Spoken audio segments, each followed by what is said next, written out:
Umeshawahi kupata maumivu makali ambayo yanaanzia sehemu moja ya kiuno, yani sehemu hii ya kiuno yanashuka na sehemu ya makalio na yanashuka kwenye mapaja, na wakati fulani haya maumivu yanaweza yakateremka kuja kwenye miguu, hasa mguu mmoja. Unapoona maumivu ya namna hii, jua hiyo ni sciatica, ni maumivu yanayotokana na kubanwa kwa mishipa ama neva. Sasa makosa ambayo watu wengi wanayafanya ni kwenda kutibu miguu.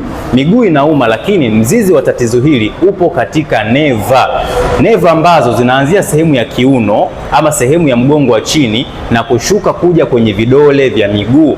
Kwa hiyo zinapoathirika hizi neva, aidha kutokana na changamoto ya diski au kutokana na changamoto ya misuli ya piriform, misuli mikubwa zaidi ya hapa kwenye makalio, inapelekea kuziba njia ya hizi neva. Kinachotokea, unaanza kuhisi hali ya ganzi kali, unaanza kuhisi hali ya kuchoma choma, hali ya kupiga shoti ama kuwaka moto. Unapoona dalili hizi, jua kabisa hayo sio maumivu ya kawaida.